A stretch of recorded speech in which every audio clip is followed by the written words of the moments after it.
اللہ الرحمن الرحیم الحمد للہ رب العالمین اللہم ایاک نعبد و ایاک نستعین الصلاۃ والسلام والتحیۃ والاکرام علی سید اصل فی الوجود صاحب دائرۃ الوجود و صاحب المقام المحمود صاحب الوقار والسکینہ المدفون بالارض مدینہ صاحب کوكب دری و صاحب اللواء الحمد ثم الصلاۃ والسلام علی سیدنا و سندنا و حبیبنا و شفیع ذنوبنا و طبیب قلوبنا ابی القاسم محمد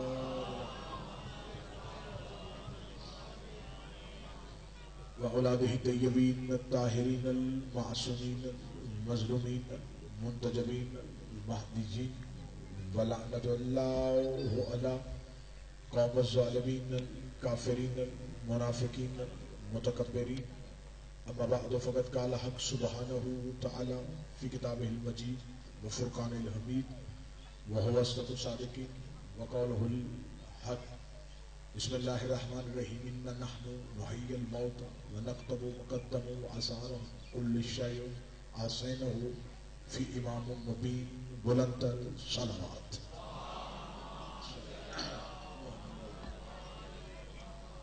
محبان نبی و اہل بیت نبی حداران رسول و اہل بیت رسول، دعا ہے کہ آل محمد کا عظیم اللہ ہماری اس عظیم ترین عبادت کو اپنی بارگاہ میں شرف قبولیت عطا فرمائے. رب الحسین بحق الحسین جتنے بھی ہاتھ ذکر حسین میں مانگنے کے لیے آئے اس عزت والی دہلیز سے کوئی بھی خالی ہاتھ واپس نہ جائے. اللہ اس ذکر کا ثواب جس مرحوم کی بلندی درجات کے لیے یہ مجلس ہے، آپ جتنے بھی حاضرین ہیں میرے سمیت ہم تمام کے مرحومین شہدائے ملت جعفریہ اور بالخصوص وہ جن کے لیے دعا کرنے والا کوئی نہیں، اس ذکر کا ثواب میرا مالک ان کی روحوں تک پہنچائے اور اس ذکر کے برکت سے ان کی روحوں کو برکتیں عطا فرمائے. قیامت والے دن اٹھیں، ایک ہاتھ میں قرآن ہو، دوسرے ہاتھ میں دامن اہل بیت ہو. میرا اللہ انہیں لواء الحمد کا سایہ نصیب فرمائے، ساقی کوثر سے کوثر نصیب فرمائے. ان تمام دعاؤں کی قبولیت کے لیے درود سارے صحابان مل کے بابا سے بلند پڑھیں.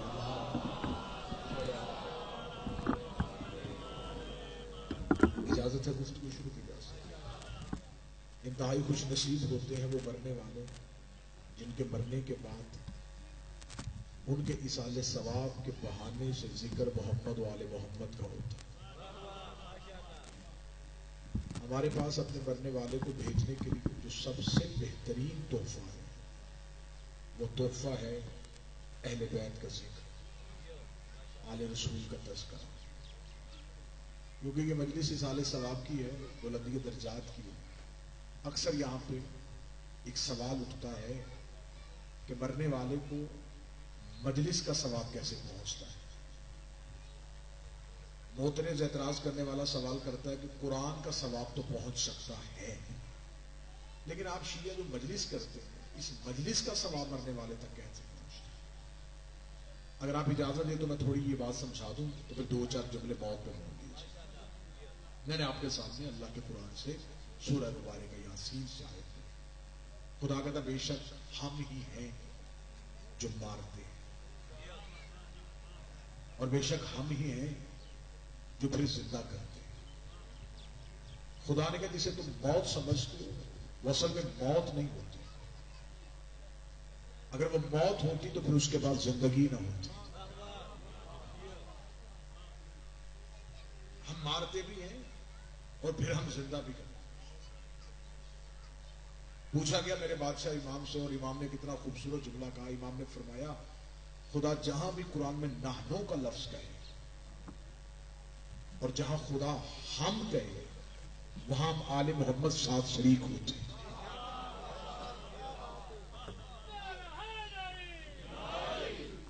اب اس فرمان کے بعد جب میں اس آیت کو پڑھوں گا تو پھر پڑھوں گا اس طرح کے ہم ہیں جو مارتے ہیں،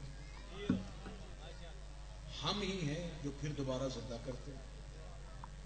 اور کتنا خوبصورت جملہ ہے، آگے آیت خود بتائے گی واللہ حسین. زیادہ تفصیل بتانے کی ضرورت نہیں. اگر قرآن ہی عرفان کے ساتھ پڑھا جائے تو قرآن ہے ہی 14 کا 10. ہم مارتے ہیں، ہم زندہ کرتے ہیں. اور اگلی آیت کا ترجمہ کریے، ہم ہی ہیں جو لکھتے ہیں جو کچھ یہ پیچھے چھوڑ کے گیا ہے یا جو کچھ اس کے بعد بھیجا جائے گا. اس لیے کہ کل شیء احصینہ فی امام مبین، ہر چیز کا علم خدا نے امام مبین میں چھپا کے رکھا ہوا. اس کا مطلب ہے کہ جو انسان چھوڑ کے جاتا ہے وہ بھی لکھا جا رہا ہے، جو بعد میں بھیجا جائے گا وہ بھی لکھا جا رہا ہے.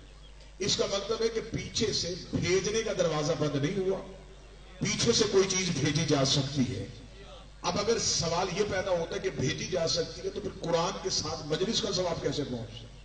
انتہائی اہل علم آپ چہرے میرے سامنے تشریف فرمائیں. آپ گزارش پہ ذرا تھوڑا سا توجہ فرمائیے گا. اگر خدا چاہتا تو سیدھا ہمارے دلوں پہ قرآن نازل کر سکتا تھا.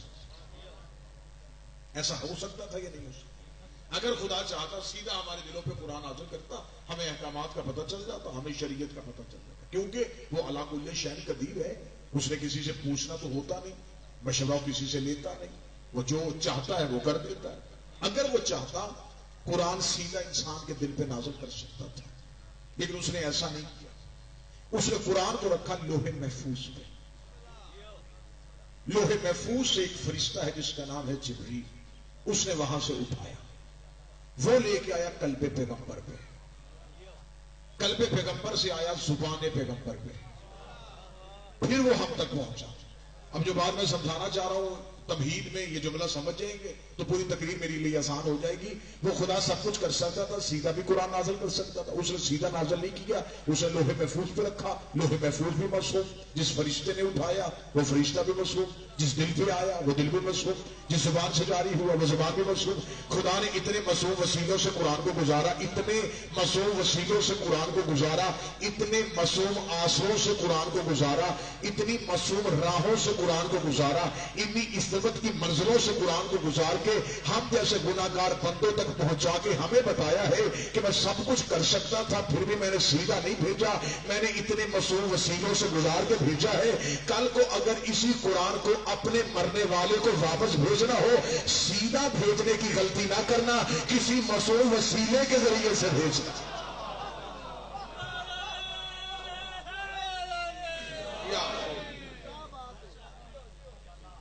میں سیدھا بھیج سکتا تھا، میں نے نہیں بھیجا، میں نے مصروف وسیلے بھیجے. اگر کل کو تم نے بھی اسے واپس بھیجنا پھر تم نے بھی سیدھا نہیں بھیجنا، تم نے بھی کوئی معصوم وسیلہ ڈھونڈنا ہے. کیونکہ قرآن کے گزرنے کے لیے راہیں بھی پاک ہونی چاہیے. اس لیے جب ہمارا مر جاتا ہے تو ہم اس کے مرنے کے بعد ہم قرآن خوانی کرتے ہیں، ساتھ ہم کرتے ہیں وارث قرآن کا ذکر. پھر ہم اللہ سے دعا کرتے ہیں کہ میرے اللہ اس قرآن کو ان وارثوں کے صدقے سے ہمارے مرنے والے تک پہنچا. یہ ہے ایصال ثواب کی مجلس. اب دو لفظ میں آگے کہوں گا کہ پھر صاحبان یہ پوچھتے ہیں کہ اگر آپ مرنے والے کو بھیجتے ہیں تو پھر اس ذکر کا ثواب پہنچتا ہے؟ بے شک پہنچتا ہے. اور ہمارا عقیدہ یہ ہے کہ ہمارا مرتا نہیں، مومن منتقل ہوتا ہے، انتقال کرتا ہے، ایک جگہ سے دوسری جگہوں پہ چلا جاتا ہے. اگر مومن مر جاتا تو اسے ہم قبر میں لٹا کے کبھی نہ کہتے اسما افما، سن بھی سمجھ بھی. سمجھنے کا تعلق شعور سے ہوتا ہے. ہمارا مرنے کے بعد بھی شعور رکھتا ہے، اس لیے ہم اسے قبر میں لٹاتے ہیں اور قبر میں لٹا کے اسے پڑھاتے ہیں اسما افہم سن سمجھ. تھوڑی دیر کے بعد فرشتے تیری قبر میں آئیں گے، وہ تجھ سے چند سوال پوچھیں گے، تو اسے کہہ دینا اللہ رب ہے، قرآن کتاب ہے، قبلہ کعبہ ہے، محمد نبی ہے، علی سے لے کے مہدی تک تیرے سچے امام ہیں. ہم اسے عقیدہ اس لیے بتاتے ہیں کہ قبر میں عقیدہ پوچھا جاتا ہے. نماز کا سوال قیامت والے دن ہونا ہے. قبر میں عقیدہ پوچھا جائے گا. قبر میں یہ نہیں پوچھا جائے گا تیری نمازیں کتنی تھی, تیرے روزے کتنے تھے, تیرے حج کتنے تھے. کسی بھی مولوی کے سر پہ دعا کر کے پوچھو, قیامت والے دن جو سب سے پہلا سوال ہوگا وہ نماز کا ہوگا. امال قیامت والے دن پوچھے جائیں گے. قبر میں امال کا دروازہ نہیں کھلنا. قبر میں کسی سے نمازیں, روزے, حج, زکات کچھ نہیں پوچھا جائے گا. قبر میں سے پوچھا جائے گا رب کون تھا, نبی کون تھا, قبلہ کیا تھا, تیری کتاب کون سی تھی, تیرا امام کون سا تھا. مجھے 14 کی 14 سچائیوں کی قسم ہے. قبر میں عقیدہ پوچھا جائے گا. قیامت میں عمل پوچھے جائیں گے. میں آسان کر دیتا ہوں, قبر میں اصول پوچھے جائیں گے, قیامت میں فروع پوچھے جائیں گے. قبر میں عقیدہ پوچھا جاتا ہے, قبر میں عقیدہ پوچھا جاتا ہے. اور میں کعبے کی دیوار پہ ہاتھ رکھ کے یہ اعلان کرنے کو تیار ہوں, قیامت والے دن امال اسی کے پوچھے جاتے ہیں جس کا قبر میں عقیدے والا جواب ٹھیک ہوتا ہے.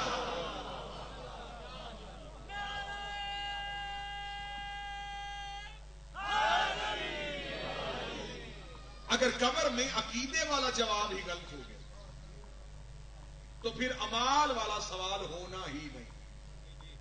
اس کے لیے میں مثال دے دیتا ہوں. جو بھی نماز پڑھتا ہے, چاہے وہ جتنے بھی خضوع و خشوع سے پڑھے, وہ پڑھتا ہے اپنے امام کے کہنے. بھئی ہم ہاتھ کھول کے نماز پڑھتے ہیں تو ہم نے نبی کو دیکھا نہیں. ہمیں ہمارے مولا نے کہا کہ ہاتھ کھول کے پڑھتے. ہم نے ہاتھ کھول کے پڑھا. جس نے باندھ کے پڑھی دیکھا اس نے بھی نبی کو نہیں, اس نے بھی اپنے امام کے کہنے پہ پڑھا. جس نے روزہ پہلے کھولا امام کے کہنے, جس نے بعد میں کھولا امام کے کہنے. اس کا مطلب ہے کہ دین کے بعد جتنے بھی فرقے ہیں وہ اماموں کے کہنے پہ. اس لیے خدا نے آسانی کر دی. خدا نے کہا میں نے قبر میں امام والا سوال رکھ دیا کہ امام کون سا. نماز بعد میں پوچھوں گا, پہلے امام پوچھوں گا. اگر امام ٹھیک ہوا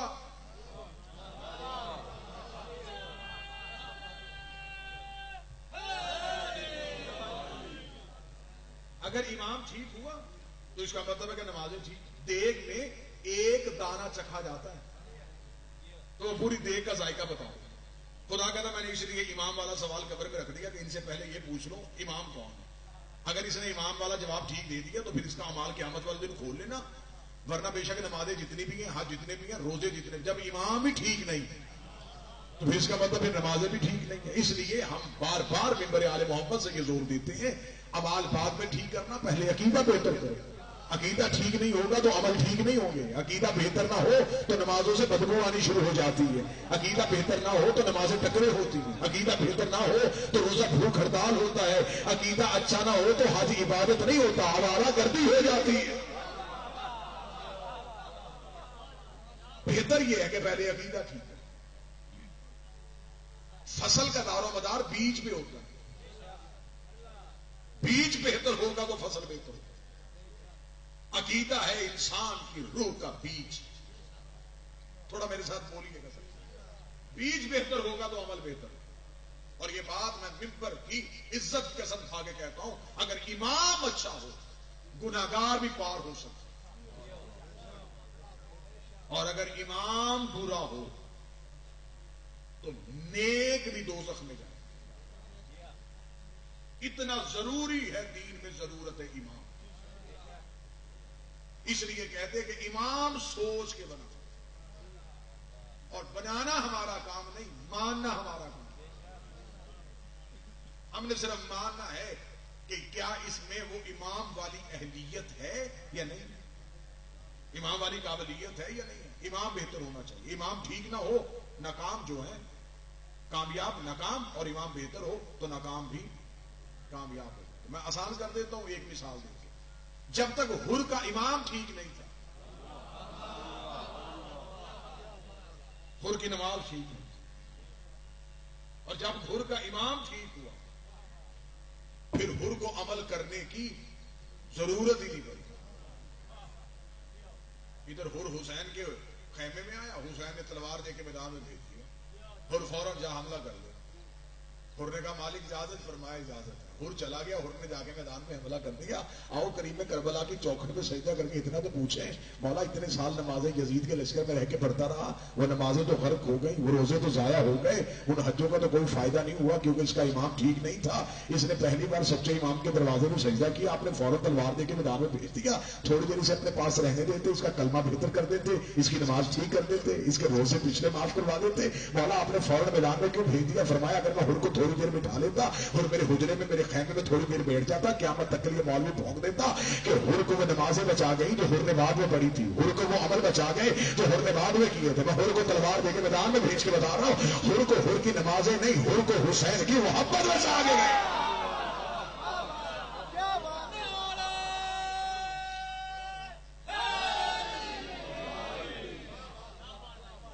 ہر کے پاس محبت ہے.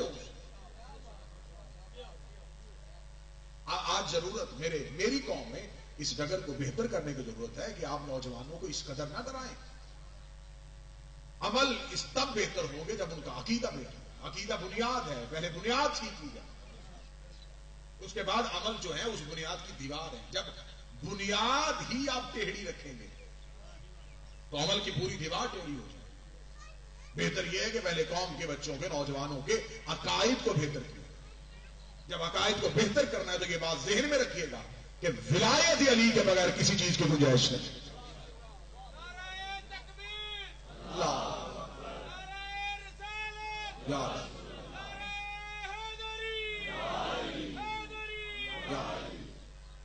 آپ یہ کہہ کے ولایت علی سے جان نہیں چھڑوا سکتے کہ علی ولی اللہ مستحب ہے. اگر علی ولی اللہ مستحب ہے تو جب مر جاتا ہے کوئی تو اس کی قبر میں بیٹھ کے جب قبلہ مولانا آغا صاحب تلقین پڑھانے لگتے ہیں، جب وہ تلقین میں کہتے ہیں کہ ولایت علی کی قبر میں گواہی دینا، پھر ان سے ہاتھ جوڑ کے معافی مانگ لینی چاہیے کہ سرکار جب علی مستحب ہی ہے تو قبر میں چھوڑ دیں. میں ممبر کی عزت کی قسم کھا کے کہتا ہوں امال پیچھے سے بھیجنے کی گنجائش ہے. میں شریعت سے ثابت کرنے کے لیے تیار ہوں. اگر انسان زندگی میں نماز نہیں پڑھ سکا، خدا نے عمل کا دروازہ بند نہیں ہونے دیا. باپ کی چھوڑی ہوئی نمازیں بڑے بیٹے پہ واجب کر دی. یہ شریعت میں گنجائش ہے. یہ نہیں پڑھ سکا، بعد میں خدا نے کہا تو پڑھ، ثواب باپ کو پہنچے گا. پڑھی باپ نے نہیں، پڑھی بیٹے نے. جوان میرے ساتھ بولے ثواب باپ کو ہوا، شریعت میں ہے. خدا کہتا پھر بھی چھوٹ ہے، بیٹوں کے پاس وقت نہیں ہے، کاروبار جاب فرصت نہیں دیتے، پھر ایسے کرو اگلی گنجائش ہے نمازیں اچانک کسی کو اجرت دے کے پڑھواؤ. کسی سے کہہ دو یہ میرے باپ کی اتنی قضا نمازیں پڑھ دے، اسے اجرت دے دو، پڑھے گا وہ، پیسے تو دے گا، ثواب بالکل ویسے ہی باپ کو پہنچے گا جیسے پڑھی تھی. اس میں تو کوئی دوسری رائے نہیں. یہ سنا نا آپ نے. اگلی گنجائش روزے نہیں رکھ سکا، خدا نے کہا تو کسی کو رکھوا، تھوڑی ہاں تو آپ کریں گے. یہ ہے روزہ نہیں رکھ سکا، کسی کو رکھوا، ثواب پہنچے. باپ زندہ تھا، بیٹوں کو اللہ نے توفیق نہیں دی، باپ کے مرنے کے بعد ان کے پاس رزق کی فراوانی ہو گئی. ان کی حسرت تھی کاش باپ کی زندگی میں یہ پیسہ آ جاتا، باپ کو حج کروا دیتے. خدا نے کہا حسرت پوری کر دو. باپ مر گیا تو باپ کے نام پہ کسی کو کروا، جسے حج بدل بولتے تو کسی کو کروا دے، ثواب آپ کو پہنچ جائے گا. لے آؤ قرآن ممبر پہ، رکھو میرے سر پہ. نماز پیچھے سے بھیجی جا سکتی ہے، روزہ پیچھے سے بھیجا جا سکتا ہے، حج کا ثواب پیچھے سے بھیجا جا سکتا ہے. اس کا مطلب کہ انسان مر گیا، عمل کا دروازہ بند نہیں ہوا. عمل کوئی کرے گا ثواب پہنچ جائے گا، عمل کوئی کرے گا ثواب پہنچ جائے گا، عمل کوئی کرے گا ثواب پہنچ جائے گا. یہ میں ہر مجتہد کی توضیح المسائل تحفۃ العوام سے لے کے توضیح المسائل تک اور فقہ کی اربع کتاب میں ثابت کرنے کے لیے تیار ہوں کہ عمل پیچھے سے بھیجنے کی گنجائش ہے. مجھے کسی چھوٹی سے چھوٹی کتاب سے ثابت کرو کہ کیا علی ولی اللہ بھی پیچھے سے بھیجا جا سکتا ہے، ولایت علی بھی پیچھے سے بھیجی جا سکتی ہے کہ باپ علی ولی اللہ کا قائل نہیں تھا اور بیٹا پڑھ لے تو ثواب باپ کو پہنچے گا. اس کا مطلب ہے کہ علی ولی اللہ پیچھے سے بھیجنے کی گنجائش نہیں ہے. جو پیچھے سے نہ بھیجا جا سکے وہ مستحب نہیں ہوتا، اور جب ہوتا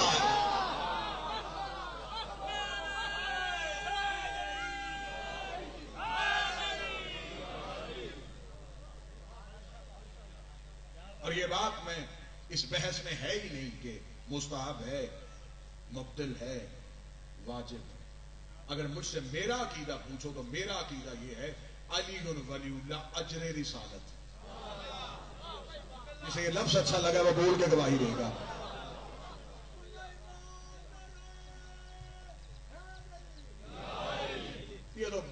یہ بڑا اہم مسئلہ تھا، اتنا خوبصورت مسئلہ تھا، اور جاہل ہاتھوں میں آ کے اس کو اتنا ادھیڑ دیا گیا کہ ولایت علی پہ بحث وہ کرتا ہے کہ جسے ولایت کا پتہ ہی نہیں۔ علی ولی اللہ تیرے پڑھنے کا نام نہیں، ولایت ہے کیا؟ سمجھ تو صحیح ولایت کیا؟ ولایت علی حاکمیت الہیہ کا نام، اختیارات الہیہ کا نام۔ اب مجھے چند چہروں پہ ابھرے ہوئے سوال دے کے میں یہیں پہ رکوں گا اور دو جملے میں حقیقی ولایت پہ پڑھنا چاہتا ہوں۔ میرا طرز خطابت نہیں ہے کہ میں گالی دے کے ولایت پڑھوں، میں کسی پہ لعنت کر کے ولایت پڑھوں، میں نے زندگی میں کبھی ایسا نہیں۔ حقیقی معنوں پہ آئے، سارے بیٹھے ہیں، آئے ولایت علی کی حقیقی معنویت کو دیکھتے ہیں۔ ولایت کہتے ہیں اختیار، خدا اپنی مرضی سے اپنا اختیار کسی کو سونپ دے۔ اس میں توحید کی نفی نہیں، یہ اختیار اللہ نے اپنی مرضی سے دیا، اور اللہ نے جب اپنے اختیار بانٹے تو اللہ نے 1.25 لاکھ نبی پیچھے کر۔ اللہ نے کہا ابراہیم خلیل ہے، موسیٰ کلیم ہے، آدم پہلا نبی ہے، نوح پہلا صاحب شارع ہے، لیکن خدا نے کہا نہیں، اختیارات میں نے تمہیں نہیں دینے۔ جب اختیارات کی باری ہے خدا نے کہا انما ولیکم اللہ ورسولہ، ایک میں ولی ہوں، ایک رسول۔ تیسری ولایت خدا نے پردے میں رکھ دی، ایک میں ایک رسول۔ اب اصل میں قرآن کو ہم نے جب پڑھا تو ہم نے پڑھا اس کو گرامر کے اعتبار سے۔ یہ بات نوجوانوں کے لیے بڑی ہے، آپ بے شک داد نہ دیجیے گا، سمجھیے۔ قرآن پڑھا گیا گرامر کے اعتبار سے، اعراب کے اعتبار سے۔ ہمارے گھروں میں جو قرآن ہے وہ قرآن تنزیلی اعتبار سے نہیں ہے، ترتیبی اعتبار سے۔ آسان کروں، جیسے نازل ہوا ویسے نہیں۔ قرآن وہی ہے لیکن آیتیں آگے پیچھے ہو گئی۔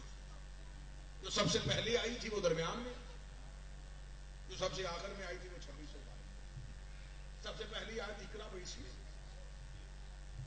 اس کا مطلب ہے جو قرآن ہمارے پاس ہے یہ نزولی اعتبار سے جیسے نازل ہوا تھا ایسے ترتیب لائی تھی۔ ترتیب کے بعد میں اعراب لگے، اعراب لگنے کے بعد پھر اس قرآن کو گرامر کے اعتبار سے، اعراب کے اعتبار سے پڑھنا شروع کر دیا۔ عربی زبان کا دائرہ بڑا وسیع ہے، اردو زبان کی کوئی لشکری زبان ہے، اس کے پاس لفظوں کی بھی کمی ہے، معنوں کی بھی کمی ہے۔ عربی زبان میں ایسا کچھ نہیں ہے۔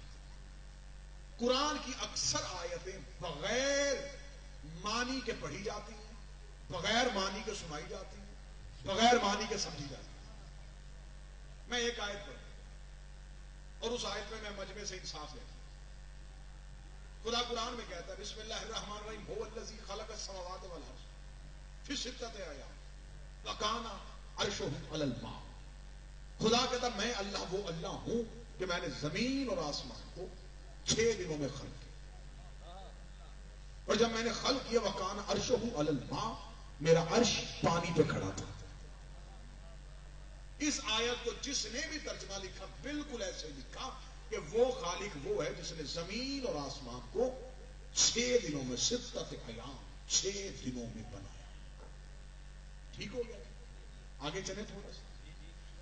اب خدا کہہ رہا ہے کہ جس ٹائم جس وقت کی خدا بات کر رہا ہے اس وقت نہ زمین تھی نہ آسمان، کیونکہ خدا کہہ رہا ہے کہ انہیں میں نے بنایا 6 دنوں میں۔ 6 دنوں کے بعد زمین بھی تھی، آسمان بھی۔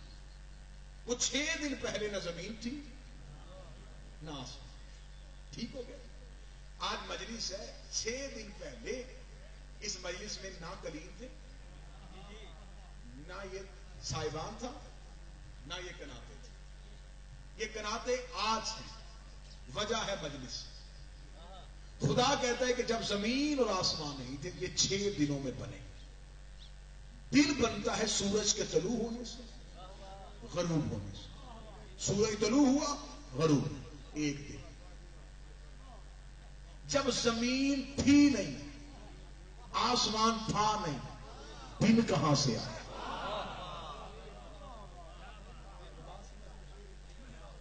تھوڑی مشکل بات ہوگی لیکن ساتھ دیجیے کہ جب زمین بھی نہیں آسمان بھی نہیں سورج نہیں چاند نہیں دن کہاں سے؟ جب کچھ تھا ہی نہیں گنتی کہاں سے آئی؟ یہ 6 کہاں سے آ گئے؟ وَكَانَ عَرْشُهُ عَلَى الْمَاءِ اور میرا عرش پانی پہ کھڑا تھا. جب زمین نہیں تھی پانی کہاں تھا؟ اب آؤ اس آیت کو سمجھو یا مجھے سمجھاؤ. اس آیت کو اعراب کے اعتبار سے پڑھو گے آیت سمجھ میں نہیں آئے گی. آؤ پھر وارث کے دروازے پہ چلتے کیونکہ ہمارے رہبر وہ نہیں جنہوں نے کہا تھا کہ قرآن کافی ہے اور خود قرآن کہہ رہے کہ جب قرآن سمجھ میں نہ آئے تو راسخون فی العلم کے پاس جاؤ قرآن کے وارثوں کے پاس جاؤ.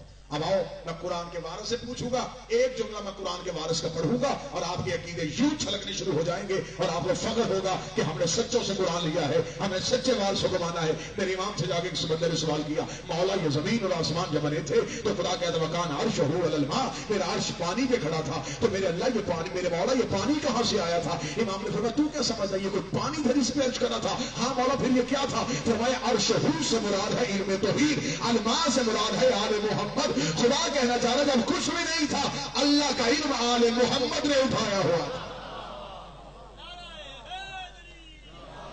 جب کچھ بھی نہیں تھا علم توحید آل محمد کے ہم تھے حاملان علم توحید ہم تھے توحید کے علم کے حامل. بات مشکل ہے لیکن اب میں کر کے چھوڑوں گا. جب مولا نے فرمایا کہ ہم نے اللہ کے علم کو اٹھایا سائل نے کہا اس کا مطلب مولا پھر جو کچھ بھی علم توحید ہے وہ آپ ہے. اگر آپ ہی علم توحید ہیں تو پھر وہ وحدہ لا شریک کیسے؟ پھر اس کے پاس وحدت کیسی؟ اس کا مطلب کہ اس نے اپنا علم دے دیا. جب دے دیا تو پھر اس کا مطلب وہ اور آپ ایک ہے.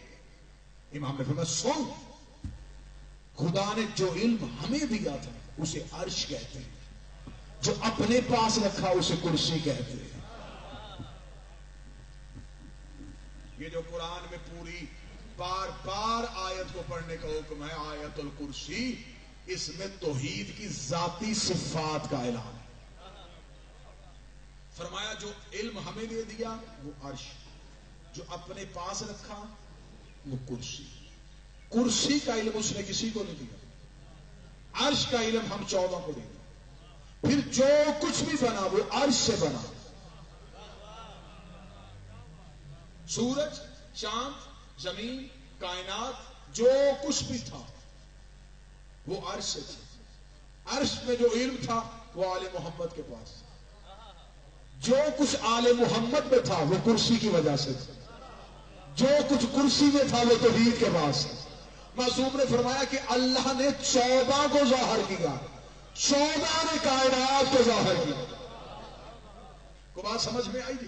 فرمایا جو کچھ اللہ کے پاس تھا وہ کرسی تھا. پھر چاہا اچھا اس نے کہا پھر مولا کرسی میں اور عرش میں فرق کیا رہ گیا؟ امام نے فرمایا کہ جب آخری معراج پہ یہ جو ایک معراج پڑھی جاتی ہے نبی کو ایک معراج نہیں 100 سے زیادہ معراج ہیں ہمارے رسول کی لیکن مشہور ایک ہو گئی ہے. فرمایا کہ جب آخری معراج میں ہمارا نانا عرش پہ گیا تو ہمارا نانا ہر بلندی کو چیرتا ہوا جب عرش سے گزرتا ہوا کرسی کے قریب جانے لگا تو پھر پردے سے آواز وحدت آئی اے نور مرتضوی باہرہ اے نور مرتضوی باہرہ اسے روک اور مجھے چھپا. فرمایا ایک پردہ درمیان میں آیا جس پردے نے عرش کو پیچھے رکھا کرسی کو چھپایا. عرش ادھر رہ گیا کرسی ادھر رہ گئی. فرمایا یہ جو پردہ درمیان میں آیا اس سے ولایت کہتے ہیں.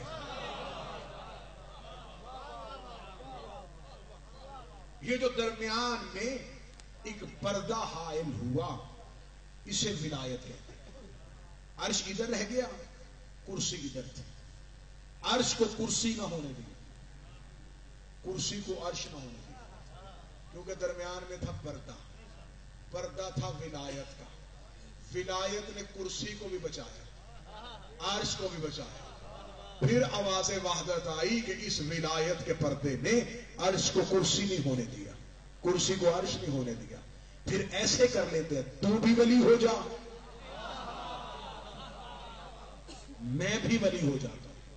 پھر اس پردے کو دو حصوں میں تقسیم کر دیا، جو باہر تھا وہ بھی ولی تھا، جو اندر تھا وہ بھی ولی تھا، جو درمیان میں تھا وہ بھی ولی تھا۔ اب یاد ہو اگلے جملے میں میرا مولا مجھے پردے دے، میں جملہ پڑھوں اور اڑ جاؤں اور نجف میں جا کے اپنے مالک کی تحریر پہ سجدہ کر دوں۔ فرمایا جو پردہ درمیان میں تھا وہ پردہ تھا ولایت کا، جو باہر تھا وہ بھی ولی ہو گیا، جو اندر تھا وہ بھی ولی ہو گیا، جو درمیان میں تھا وہ بھی ولی ہو گیا۔ خدا کا اس درمیان والی ولایت کو دو حصوں میں تقسیم کر لیتے ہیں، ایسے کر لیتے ہیں، باہر والا علی تو لے لے، اندر والا علی میں لے۔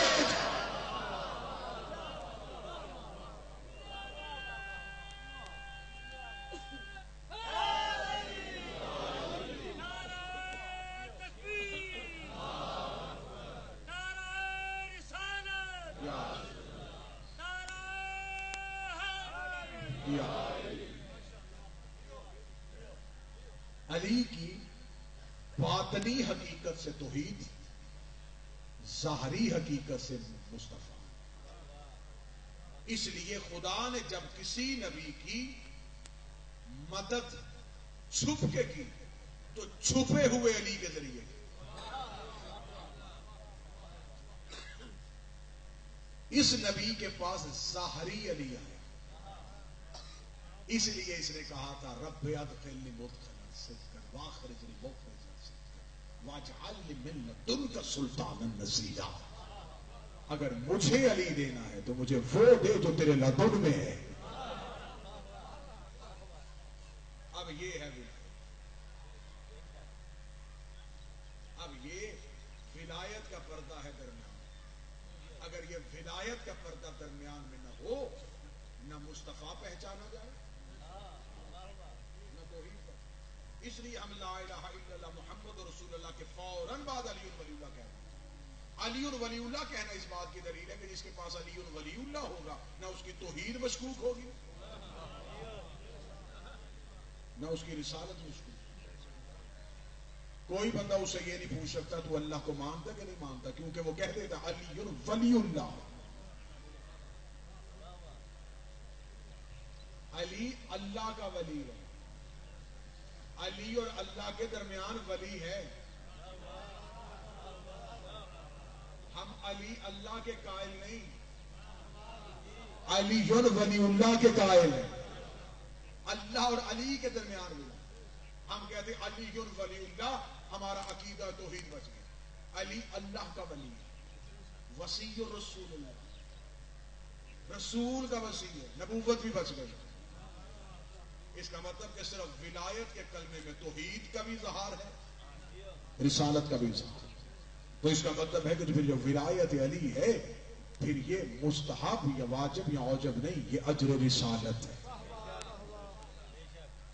اب ایک لفظ موت پہ سن لیجیے گا، اس لیے کہتے ہیں کہ جو ولایت علی کا تھا وہ مرتا نہیں، وہ دوسرے گھر چلا جاتا، ایک گھر سے نکلتا ہے دوسرے گھر جاتا ہے۔ اگر کوئی مجھ سے پوچھے کہ ایک جملے میں موت کی تعریف کریں تو پھر میں مالک کائنات کی دہلیز سے ایک ذرہ اٹھا کے معرفت کا ایک جملے میں موت کی تعریف پڑھ دیتا ہوں۔ اگر کوئی پوچھے موت کیا ہے تو پھر میرے نزدیک موت یہ ہے کہ جب ولایت علی شمید سے دید میں بدل جائے تو اسے موت کہتے ہیں۔ جسے ساری زندگی سنتے رہے اسے دیکھنا شروع کر دے اسے موت ہے۔ اب ایک جملہ میں اس لیے یہ لفظ کہوں گا کہ جتنے بھی آئے ہیں یہ اصال ثواب کی مجلس سے جب یہاں سے اٹھو تمہیں موت سے اتنی محبت ہوگا کہ تم موت کو ڈھونڈو۔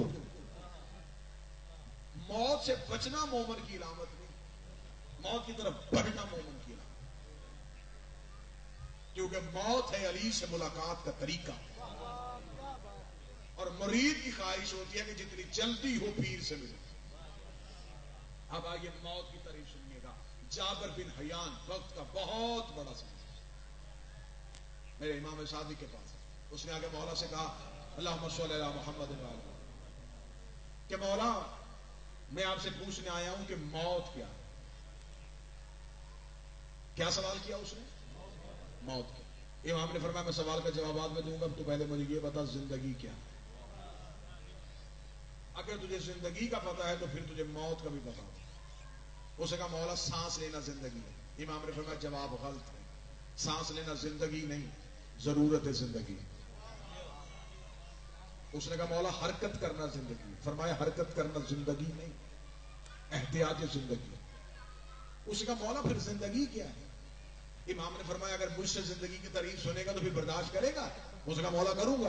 امام نے فرمایا جسے تم موت کہتا ہے اسے میں زندگی کہتا ہوں، جسے تو زندگی کہتا ہے اسے میں موت کہتا ہوں۔ اس نے کہا مولا جواب آپ نے دے دیا، میں ایک شاگرد ہوں، مجھے جواب قبول ہے، لیکن مجھے دلیل چاہیے۔ امام نے کہا دلیل دیتا ہوں۔ جابر مجھے تو بتا جب تم دنیا میں آیا تو کیا کر رہا تھا؟ اس نے کہا مولا میں نہیں، جو بھی دنیا میں آتا ہے روتا۔ امام نے کہا تجھے پتا ہے تو کیوں رو رہا تھا؟ اس کا مولا اس وقت تو شعور ہی نہیں تھا، مجھے کیا پتا کیوں رو رہا تھا؟ امام نے کہا تجھے نہیں پتا، میں بتاتا ہوں تو کیوں رو رہا تھا۔ اس نے کہا مولا میں کیوں رو رہا تھا؟ امام نے کہا تو رہتا تھا ماں کے پیٹ میں، تو سمجھتا تھا کہ پوری دنیا صرف ماں کا پیٹ ہی ہے۔ تم بطن مادر میں رہتا تھا تو سمجھتا تھا کائنات صرف یہی ہے۔ جب تم ماں کے بطن سے اس دنیا میں آیا تو گھبرا کے رونا شروع کر دیا کہ شاید میں مر رہا ہوں، کیونکہ تو ایک دنیا سے دوسری دنیا میں آ رہا تھا۔ تو نے گھبرا کے پریشان ہو کے رونا شروع کر دیا کہ شاید میں مر رہا ہوں۔ تیرے گھر والے خوش ہو رہے تھے کہ جابر زندہ ہو رہا ہے۔ جابر جس طرح ماں کے بدن کے سامنے یہ دنیا ہے، ماں کا بدن چھوٹا ہے یہ دنیا بڑی ہے، اس طرح اس عالم کے سامنے یہ دنیا کی حیثیت اتنی ہے جتنی اس دنیا کے سامنے ماں کے پیٹ کی ہے۔ جابر جب یہ دنیا چھوڑ کے تو وہاں کی طرف جائے گا، تیرے گھر والے رو رہے ہوں گے کہ جابر مر رہا ہے، ہم خوش ہو رہے ہوں گے کہ تو زندہ ہو رہا۔ جابر یہاں رہنا زندگی نہیں، یہاں سے گزر کے وہاں جانا زندگی۔ جابر نے کہا اچھا مولا تو اگر زندگی وہ ہے تو پھر اس موت میں تکلیف کیوں؟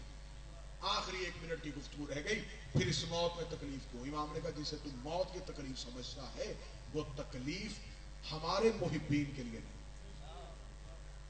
اس نے کہا مولا پھر موت کیسے آتی ہے؟ امام نے کہا سن، جب ملک الموت کسی کی روح قبض کرنے کے لیے جانا چاہتا سب سے پہلے آتا ہے ہمارے جد علی کے پاس، کیونکہ موت امر ہے، علی اول الامر، اجازت مانگی جاتی ہے علی سے۔ ملک الموت اجازت مانگتا ہے، علی پوچھتے کس کی روح قبض کرے؟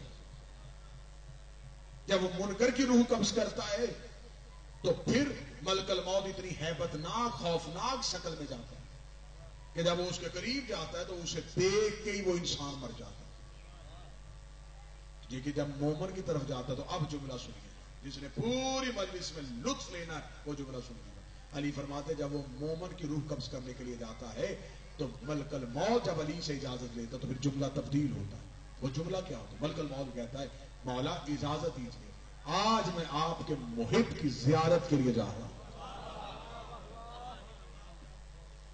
آج میں آپ کے محب کی زیارت کے لیے۔ علی فرماتے اگر میرے محب کی زیارت کے لیے جا رہا ہے تو پھر سب سے پہلا کام یہ کر اپنی شکل کو تبدیل کر، خوبصورت شکل میں جنت سے خلت فاخرہ پہن، جنت کا لباس پہن، جنت کی خوشبو لگا، ایسے جا جیسے کسی بڑے کو ملنے کے لیے جاتے۔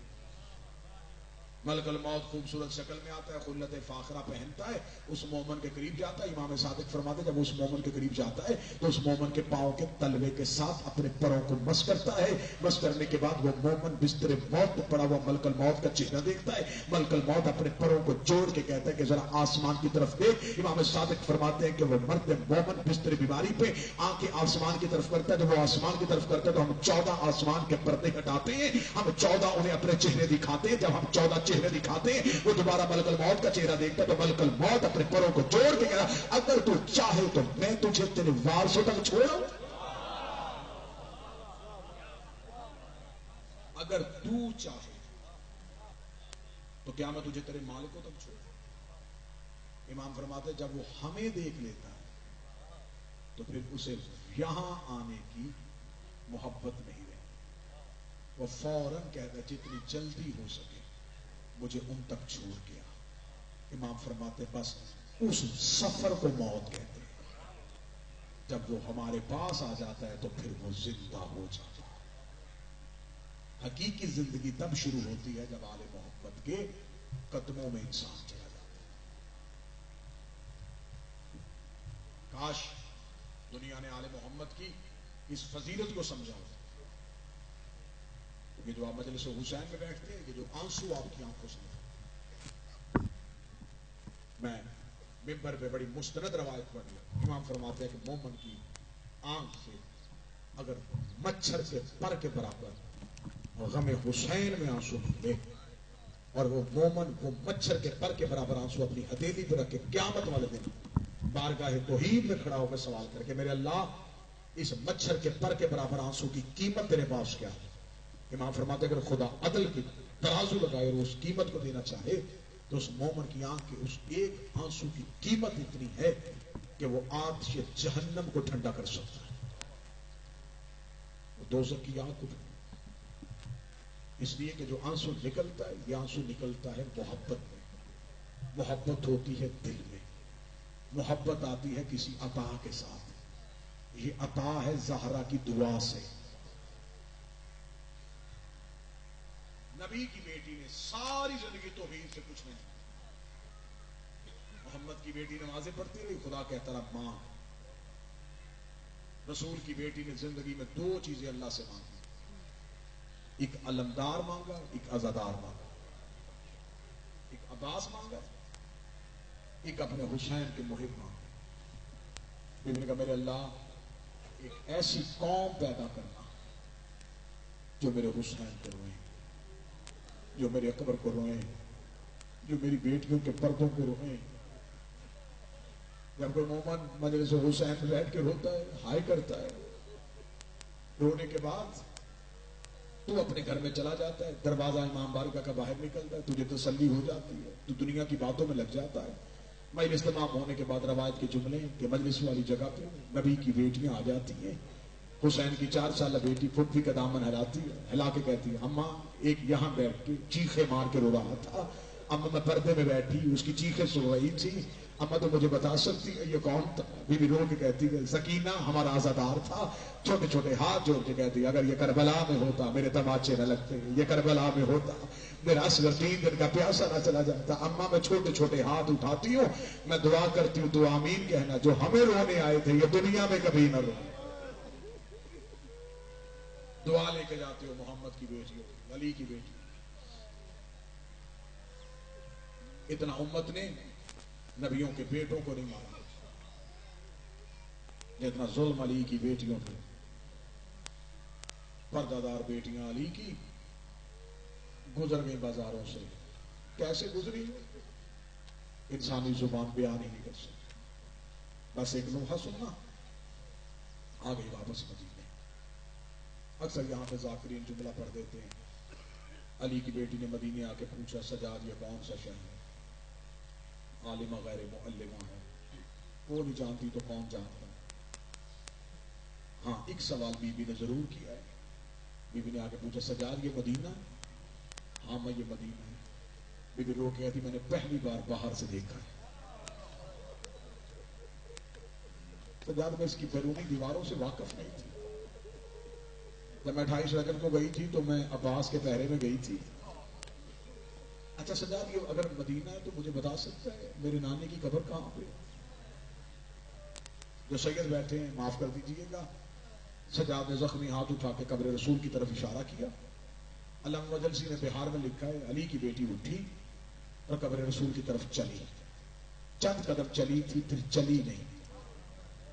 جو اگلا جملہ لکھا ہے وہ میں سادات کے ڈر سے چھپا لیتا ہوں اور اس میں پردہ ڈال کے ایک اشارہ دے دیتا ہوں. اس اشارے کو سمجھ لینا، آنسو نہ آئے ہائے ضرور کہہ دینا. پھر چند قدم کے بعد قبر رسول تک علی کی بیٹی ایسے گئی ہے جیسے اکبر کی لاش میں حسین گئے تھے. اور جس نے یہ اشارہ سمجھ لیا اس کے ماتم کے لیے یہ کافی ہے. اب مجبوری کیا تھی میں مجبوری نہیں بتا سکتا. اتنی زخمی تھی قرآن کی آیت، یہ بھی چلی نہیں، ایسے گئی جیسے اکبر کی لاش پہ حسین. قبر رسول پہ گئی، خاموش قبر رسول کی، چپ کر کے کھڑی ہو گئی علی کی بیٹی. اللہ آپ کی بہنوں بیٹیوں کے پردے کرے. جب بی بی آگے چپ کر کے کھڑی ہو گئی، بہار میں علامہ مجلسی کہتے کافی دیر بولی نہیں. خاموش کھڑی قبر رسول کو دیکھتی رہی. اگلا جملہ پوری رات رونے کے لیے کافی. اگر کسی نے یہاں سے وہ جملہ سنا پھر جتنی دیر قبر پہ کھڑی سسکیاں لیتی رہی, آہیں لیتی رہی. کافی دیر کے بعد بی بی نے روزہ رسول کے یوں دروازے پہ ہاتھ رکھا. ہاتھ رکھ کے بی بی نے سیدہ نوح کی 4 سطریں پڑھی ہیں. بی بی نے پہلی سطر پڑھی. بی بی رو کہتی نانا نانا نانا. قبر سے باہر نکل کے پہچان میں وہی زینب ہوں.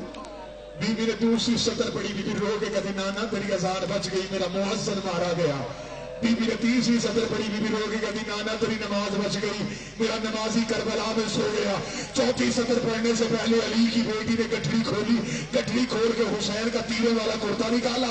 کرتا نکال کے قبر محمد پہ کھڑی ہو گئی. رو کے کہتی نانا قبر سے نکل کے پہچان یہ اسی حسین کا کرتا ہے جو تیری زلفیں تھاما کرتا تھا. یہ اسی حسین کا کرتا ہے جو تیری داڑھی پہ بوسے لیا کرتا تھا. یہ کہہ کے بی بی نے کرتا قبر محمد پہ ڈالا. قبر محمد پہ زلزلہ آیا. آواز آئی زینب کرتا ہٹا لے, زینب کرتا ہٹا لے, زینب کرتا ہٹا لے. بی بی ہاتھ جوڑ کے دی نانا تجھ سے بیٹے کا کرتا برداشت نہیں ہوا. رات آدھی ہونے دے, میں اکیلی تیری قبر پہ آؤں گی, تیری قبر کا چراغ بجھاؤں گی, میں تجھے اپنا لباس دکھاؤں تو پھر مجھے بتانا. امت نے اتنا تیرے بیٹوں کو نہیں مارا جتنا تیری بیٹیوں. نانا میں نے تو تجھے ابھی اپنے زخم بھی نہیں دکھائے. ایک منزل اور بڑھانا. نانا میں نے تو ابھی تجھے اپنے دکھ ہی نہیں بتائے. نانا تیری زینب لٹ کے آ گئی. یہ کہہ کے بی بی قبر رسول سے اٹھی ہے. قبر رسول سے اٹھ کے بی بی جو مدینہ کے زائر بیٹھے یوں قبر محمد سے نکلو, سامنے ہے زہرا کی قبر. پھر جب ماں کی قبر پہ گئی ہے پھر بی بی نے دن نہیں دیکھا. ماں کی قبر پہ جا کے بی بی گر گئی. رو کے کہتی ہے حسن کی قبر پہ گئی میں نہیں بولی, نانے کی قبر پہ گئی میں نہیں بولی. اما ماں اور بیٹیوں کا پردہ تو نہیں ہوتا. اما اٹھ میرے سر پہ زخموں کے نشان دے. اما کمینے مجھے تازیانے مارتے رہے. اما میں بازار شاہ میں رو رو کے کہتی رہی اما محمد کی بیٹی ہو. اما ان کمینوں نے مجھ پہ اتنا ظلم کیا ہے. اما شام غریبہ میری چادر اتر گئی. زہرا کی قبر پہ بی بی ایسے روئی ہے مدینہ ہلنا شروع ہو گیا. بس یہ مدینے کا ہلنا تھا. حویلی میں بیٹھی تھی اکبر کے حصے کی بہن تڑپ کے اٹھی, رو کے کہتی ہے جو مدینے میں زلزلہ آ رہا ہے نا مجھے لگتا ہے میرا غازی آ گیا.